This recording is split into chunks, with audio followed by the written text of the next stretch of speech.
Control, this is flight. We have landed on the moon.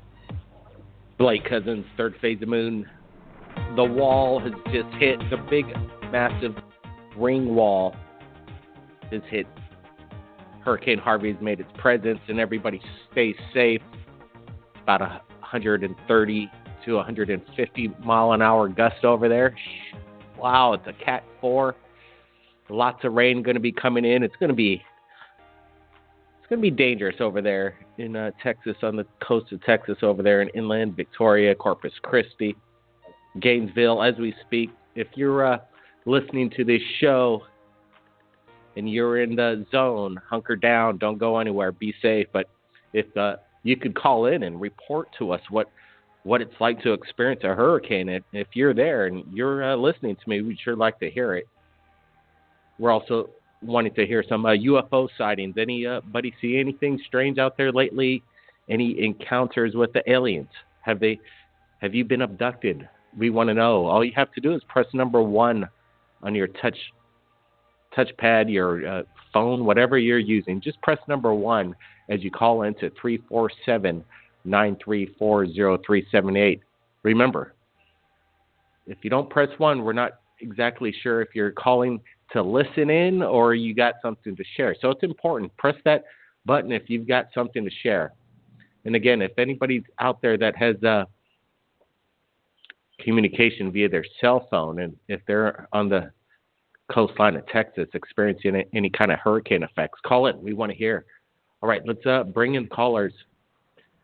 Let's see what we got tonight. Area code 843, you made it to the show. Hello? Yeah, yeah, great. I can't believe you're I on got live. through. How you doing? Welcome Good. to the show. You're on I've first listened to you phase. guys for a couple of years now. Right. I called because I wanted to let you know, I guess I've had these spells since I was small, and I guess it started when I was probably 3 or something, 4. But and a lot of this I didn't remember until, a couple of years ago maybe. And I didn't know really what to make of it because there wasn't really a lot of people talking about this kind of stuff. And I really didn't know what it was. So. Area code 843, you still there? All right. Okay, 843, call back. You just dropped out. It sounded like there's some rain in the background. We've been getting some dropouts recently. Call back. We'll get you back on. That's weird. Okay, next caller, 347. You made it to the show. Area code 347. You there? Hey, what's going on, Blake? Hey, how's it going? Where are you calling in from? Oh, great. I'm calling in from Staten Island, New York City. All right. Well, welcome to the show. You got something you want to share to the world tonight? Go ahead. Yes. So, being that I live in New York City, the problem is I live between all 3 major airports. And, to really look for something in the sky is very hard because you got all this air traffic. So, I've never actually gotten a chance to really see anything. However, there was one time, and I'd say about 2011, I used to work for Valley at that time. And, so it wasn't a busy night. So I'm sitting there, and I'm looking up at the sky. And all of a sudden, I see, moving very slowly, 3 orange lights in a triangle. I was thinking, I don't know, could this be a UFO or could it be Chinese lanterns? I wasn't sure, and, it was just moving slowly across the sky. So, I don't know, I wasn't really sure what it was. But then, the next night, I saw the same thing again, and I started thinking, could this really be an aircraft? Like a UFO. And I was thinking, what if it was the TR-3B? Yeah, did you see, was it a starry night? Could you see that it could have been a craft in between these 3 lights that you described? Well, it was a very clear night, and I didn't see too much air traffic. But, it was just 3 orange lights, a little dim, and it was moving very, very slow across the sky. Was there any kind of like a power source in the middle of this triangular No, craft that you could? I couldn't really see anything but the lights, and I didn't hear anything.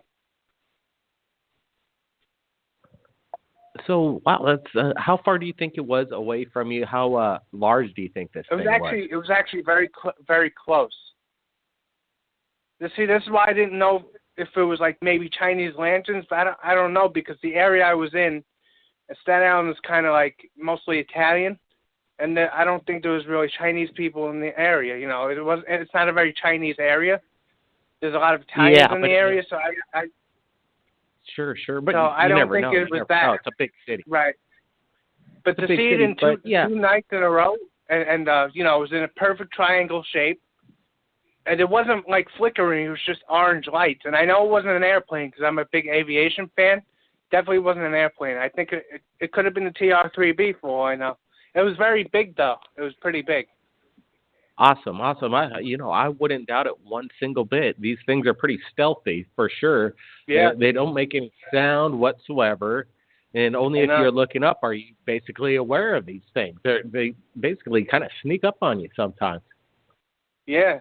And it was awesome because, you know, I never really get a chance to see anything because all I see is air traffic. You know, I really want to see something amazing, you know? Well, yeah, we'll get it on camera next time. We'd sure like to see it. If it's been there twice, it's going to be back a third time, I guarantee it. Yeah, I don't really get a chance to look up at the sky too much, though. But I need to start looking more. Absolutely. Well, appreciate the call. Have your camera ready, and you never know. It could have been a TR-3B, or it could be Chinese lanterns, but people know what those look like. We've seen a lot of those over the years, and this TR-3B thing, thousands of people are seeing these pretty much on a daily basis now, it seems to me. Okay, next caller, let's see. 540 just called in. It seems like they're wanting to share something. Area code 540. You there? Yeah, I'm here. How you doing, Blake? Hey, doing good, man. Where are you calling in from? I'm calling in from Virginia. I called into your show a couple times to tell you my story and about Antarctica and stuff like that. All right. The reason I'm calling in tonight is I'm going to tell you something that happened to me during the eclipse and before the eclipse happened, and something that happened after. It started 2 weeks prior to the eclipse. I was experiencing lost time, and it happened for 2 weeks straight. Now, the weird part about it is I don't remember anything during that lost period of time. I can't remember anything.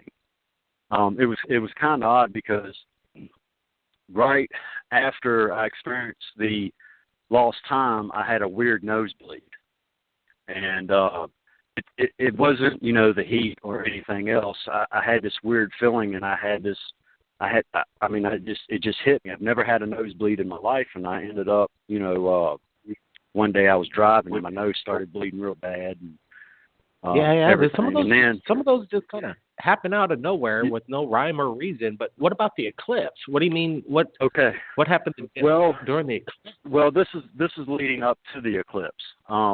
When I went to the doctor and they did an X-ray, they found this little, almost like a real small metallic thing that was up inside my nostril, and they removed it. And I have it here at the house. Actually, it's in a little brown envelope, and I plan on taking a picture and sharing it to y'all's Facebook page. But anyway, during the eclipse, I had the only way I can explain it, because my son felt it and other people felt it as well. I had basically a spiritual awakening, and the energy that I felt from it, the easiest way I can explain it was that two magnets flipped over on the back side, when you try and compress them together and they don't want to touch the energy from the opposite sides of the magnets, push it away. Well, basically, that's how I felt. I felt like I was being stuck in between those two magnets. And then it was just the most amazing. It was the most amazing experience I think I've ever felt. My son felt it. I've even posted it up on y'all's last a question about it up on y'all's last when y'all did the video about the eclipse. I posted the question up: was there any other Virgos that felt the same energy? Because it was actually the eclipse happened on the sign of the Virgo. So, I was wondering if I was the only Virgo that felt it. And come to find out, I wasn't, because I got a lot. Go ahead. I'm sure. sorry. Sure. Well, when people experience the eclipse like we did here in Hawaii back in, I think, 1991, obviously, yeah, it's an experience for sure. And nobody that has experienced a full eclipse in totality will ever can basically describe it to somebody else. It's pretty special, no doubt about it. But yeah, is there anything? Did you see anything strange that day? Well, that's the weird part, man. The next day, the next day I went into work. I got off, and as I was driving home, I saw a spacecraft just sitting there. It almost looked like a military version of the TR-3B. But like I said, the last time I called in, it's been a couple months since I called in to the show, but it looked like that exact same triangular-shaped aircraft that was just hovering over in the horizon over next to the sunrise. And I'm not the only one that was on that road, because, the road that I come down, it's very, very busy. And, it was just sitting there, and there was people. There was like 30, 40 cars that had stopped, that was standing there taking pictures of this thing. It wasn't even moving. It was just sitting there.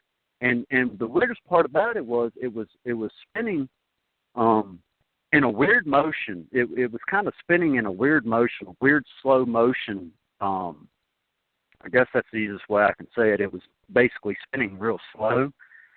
And as I looked at it, it kind of reminisced on some of my past experiences, and it looked like the one that I had saw way prior, even prior to the last time I called into the show. But it was amazing, because, and another thing too is the day of the eclipse, when it hit totality, I saw, actual 3 almost like cylinder type orbs that was flying, in like a zigzag, kind of like they were in formation that looked like a zigzag motion. And then that's when I felt the energy that I felt. It almost like I was meant to be there at that one specific time. But I can understand that. That's amazing. These I wish those people or you got some videos or some photographs of this TR-3B. Sure would like to see it. And next time, get your camera ready, man. I appreciate the call in. Okay, everybody stand by. We've got a lot of callers. I only got about less than 30 minutes left, so I want to get to as many people as I possibly can. We're going to have to take a quick break. We'll be right back. Stand by.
All right.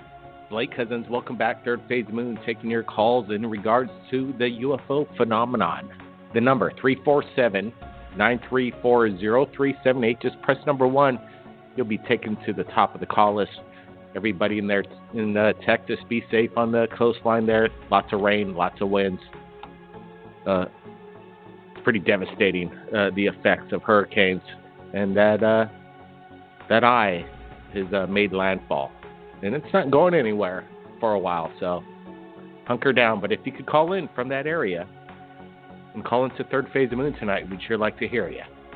Okay, let's go to area code 920. You're live, Third Phase of Moon. Welcome to the show. Hello, Blake. Yeah. Hello, Blake. Hey, how's it going? Doing good. First of all, I just wanted to say I appreciate what you're doing.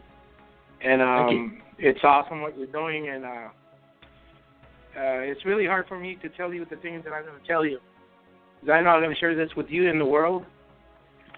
Pardon my English. My English is not that good. But I try to do the best I can. Please, go ahead.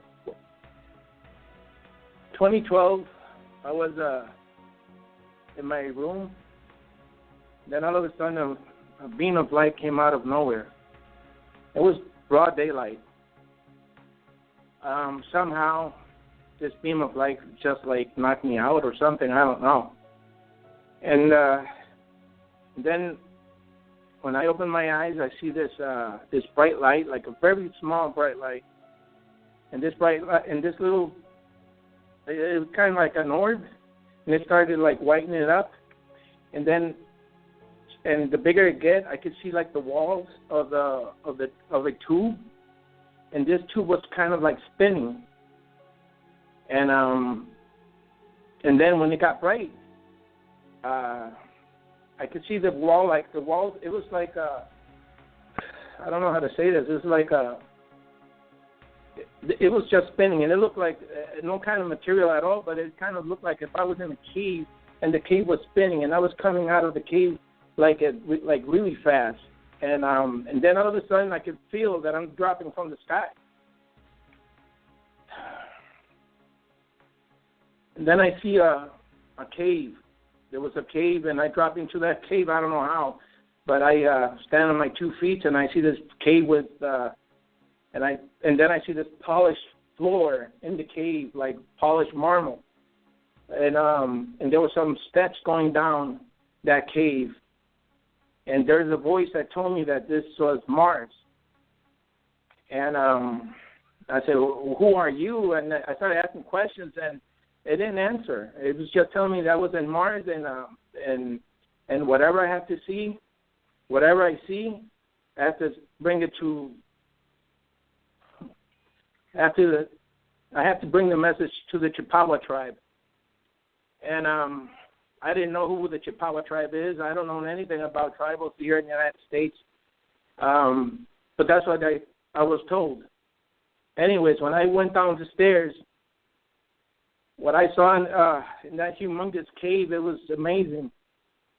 It was something that I couldn't even believe it even told me. What I saw was military people from China, United States, Russia. All that had the symbols, the badge on their arms. And I see scientists. They didn't have badges. They only had that white coat. And they have a clipboard on their hands. And they were trying to open something that they couldn't open. They didn't understand it. Then all of a sudden, the voice tells me, hurry up, move. And then you won't believe what I saw. I mean, it's just amazing. It was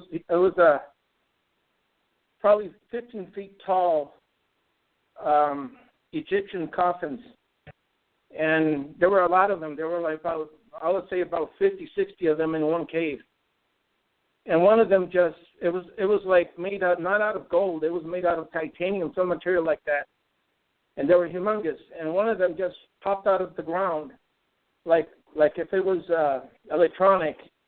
And it just came into an angle like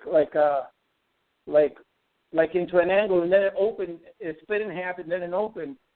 and that's when I went to that coffin, and there was two spirits that came out of it, one woman and a man, and then they stretched their hands towards me, and they showed me a galactic map, and they told me to bring this message to the Chippewa tribe, that they know what it's about. They know what it is. I don't know anything about this, and they told me to bring this to them.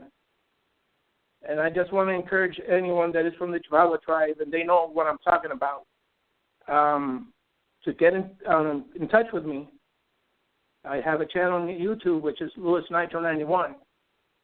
And I was going to post this in one of my videos, but I didn't. And somehow when you talk to Carrie Cassidy from that show, what's it called? Project Camelot. Yes, Project Camelot. And when you guys started talking about Mars, all of this just shocked me, you know. And this is just one of the abductions that I have. I had many more that have been through my life. With this one. Let's stick with this one because it's quite interesting to me that. So basically, what you're kind of claiming is that you think yourself that you may have took a trip to the Red Planet. Is this correct? Yes, sir. Yes. I didn't. And you're here. It was. Go ahead. Go ahead.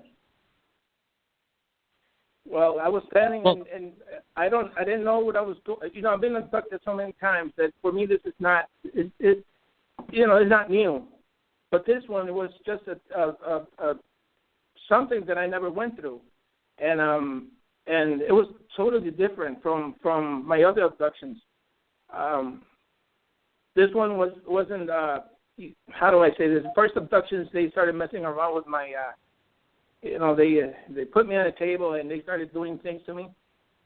But I got you. But I want to. Let's stick on the topic real quick about this Mars experience because we've only got a little bit amount of time to share one's encounter, and let's stick to the details here on Mars. So you were taken over there. You saw these coffins, a bunch of them. They're massive in size, maybe, 13? You think these are, 13 to 14 feet coffins made of platinum? And were you being escorted by anybody or a being of some sort? Could you explain to us what they look like, what they're wearing? Something pulled me towards that coffin, and it was just the voice that was guiding me where I had to go because the voice told me that I didn't have much time because these scientists were trying to open these coffins, and there was military people. And once this coffin opened and I was in front of it, it was humongous. And then these military people started running with their weapons towards that coffin, and the scientists too. And they were trying to, hurry up. And then that's when the two ghostly images came out, and they were dressed like with a blue suit, and they were like transparent. It was like a hologram, and the male guy, he stretched his arm out, and that's when the galactic map appears out of his hand, and he all of a sudden introduced that in my head, and I could feel it like something warm came into my head, and it was like a buzzing sound, and I could see like a splash of light getting in my head.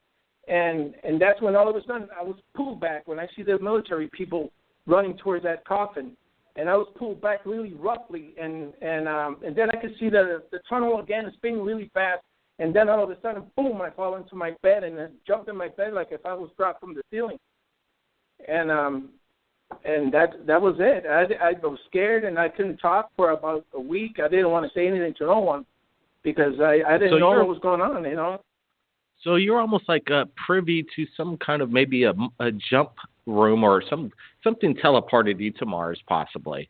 And what you got involved with was some kind of government secret program going on over there in Mars, excavating ancient relics or a massive, underground tomb that we have military. Could you tell whether they're U.S. or what kind of government these military they're humans, right? They're dressed in normal military outfits. They were all outfits? dressed in black.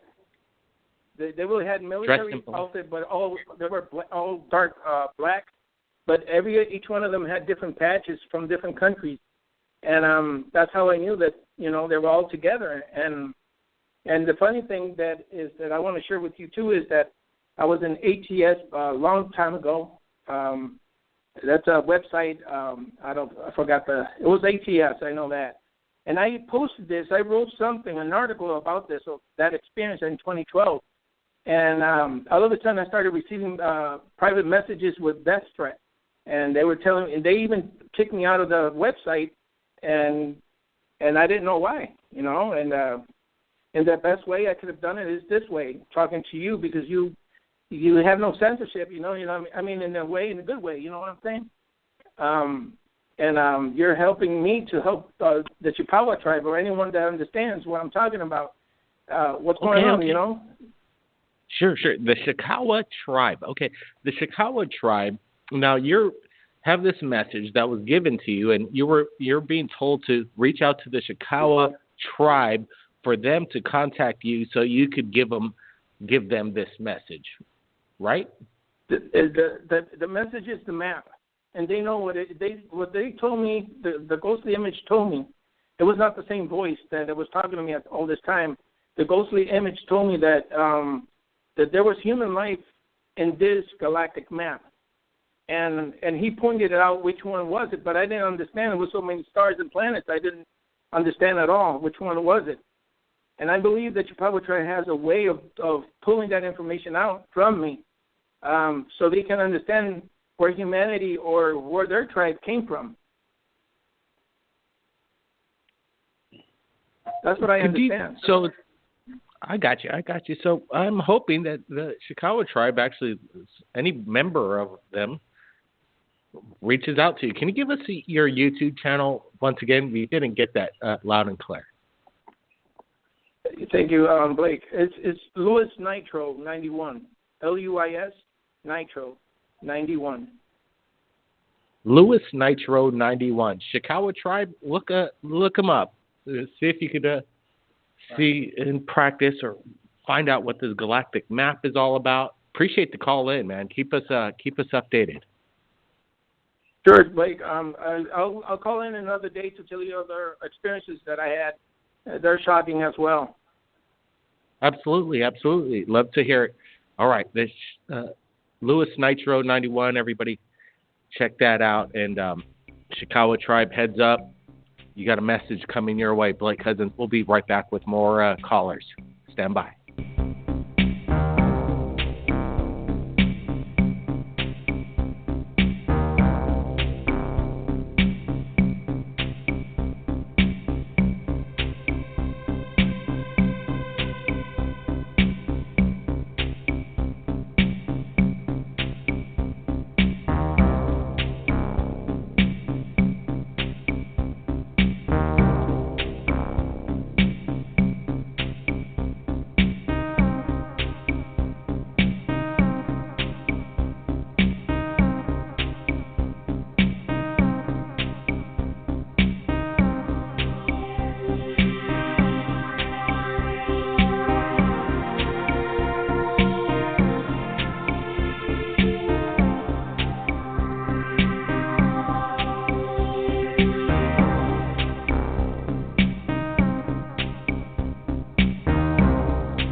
the Chickawa tribe. I got to look that up. What's the Chickawa tribe?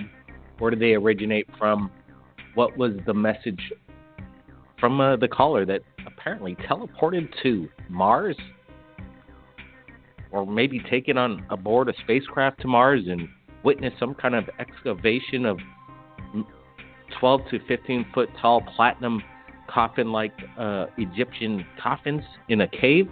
Hundreds of them with military from all nations involved. That's interesting. I'm looking forward to the follow-up on that. Chickawa tribe, if you exist out there, you know anything about this, let me know. We'll follow up on this information coming into Third Phase of Moon live radio. We got time for maybe one more caller. Let's get to it.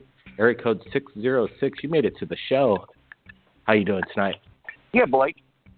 Yeah, my name's David, and I'm from Ashland, Kentucky. Hey, David. I appreciate everything that you're doing, spreading the news, because I don't think I don't think the government's ever going to tell us about our intergalactic neighbors, because not unless it's obvious. They have too much money. Right. They've got too much money invested in what their technology would take away from their pocketbooks.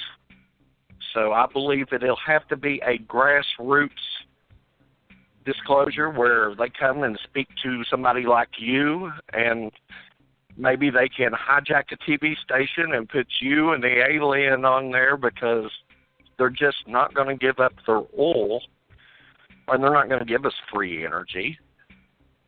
No. Why would they want to do that? What do you think about it? They can make money. Right. Yeah, obviously. No, my big question is... My big question... Go ahead. Sorry about that. No, go ahead. Oh, yeah. Thanks, David. Yeah. The whole idea of who's in power, what are you going to do with this free energy, and what would you do if you were in control? I don't know. That's the thing. We're not mega billionaires or mega trillionaires. We can't even comprehend that kind of power that one would have, and maybe there might be some reasons why they're not giving it out. But the idea about going on the news with a live alien, that's we want to do this, or reveal some reverse engineered alien technology. We would not hesitate to put this up on Third Phase of Moon without any notice to anybody. We would just put it out there, and next thing you know, it would be seen worldwide, and it would be undisputed. And this would be something incredible, and I still envision that day coming for Third Phase Moon. It's just, when is that going to happen? We've come across a few cool whistleblowers out there, but we want really solid, tangible stuff. We love the thousands of videos that people have submitted to us, for sure. And Dr. Roger Lear with his alien implant, basically diagnostics of these things that he's removed. There's some pretty good solid evidence of nanotechnology within these implants, but we need to people aren't going to be convinced with that stuff. They need to see something amazing, just like the Eclipse. Then they know it's real. So that's why people show up. Exactly. See if it's the real deal or not. So what do you think? Maybe we need to put signs in our yard saying intergalactic visitors welcome.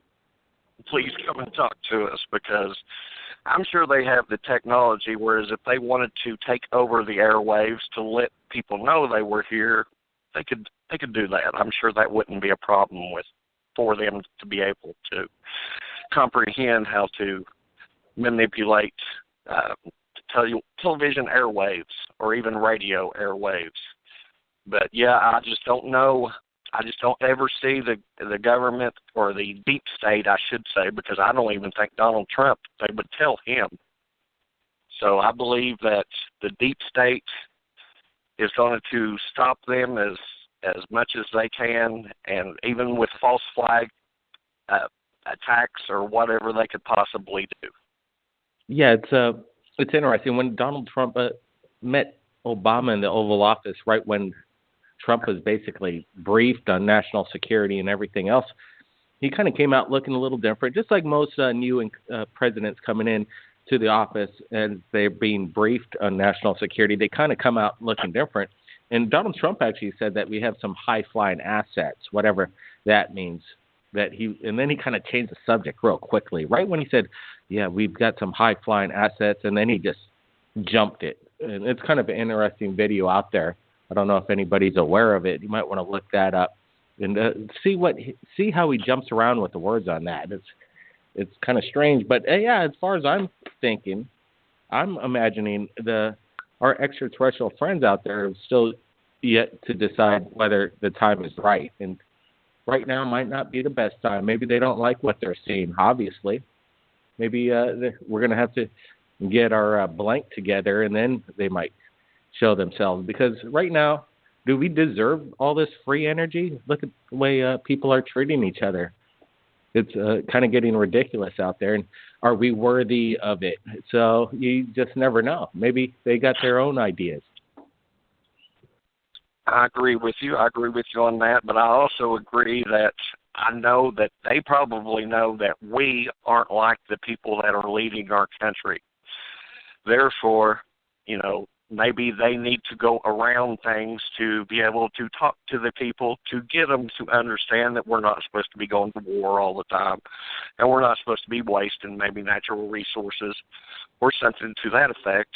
But I'm sure they can figure it out that our government is a lot different from the people. Yeah, I think you're correct. I do believe you. The media and the government, they like to pit us against one another, but in true reality, humans are pretty good-natured people, and I believe pretty much 95, maybe 98% of us are pretty awesome people. We don't want to fight. We just want to get along and prosper together and reach a common goal. And anybody in this area that's listed, Ashland, Kentucky has a lot of UFO activity. If you go outside and just give yourself the 20 or 30 minutes time to go out and look up in the sky on a clear night, you can see stuff all the time that is very questionable. So just stick with it, have some patience, and just keep looking to the skies, people. Absolutely. Kentucky, we've received multiple accounts and UFO videos over the years from Kentucky. No doubt about it. It's a hot spot. Give it some time. Don't rush it, like the caller just said. David, I think. David states that, if you want to see a UFO, it doesn't happen just because you want it. In most cases, it just happens. And then when it does, have that camera ready and submit that incredible UFO video to us right here at Third Phase Moon. Everybody, thanks for joining us right here, and make sure you stay tuned to YouTube Third Phase Moon for updates pretty much daily coming in to us. Quite incredible. Stand by for that. And join us next week, Friday, for another radio Third Phase of Moon show, taking your calls from around the world, Blake Cousins. Keep your eyes on the skies. We'll see you again next time.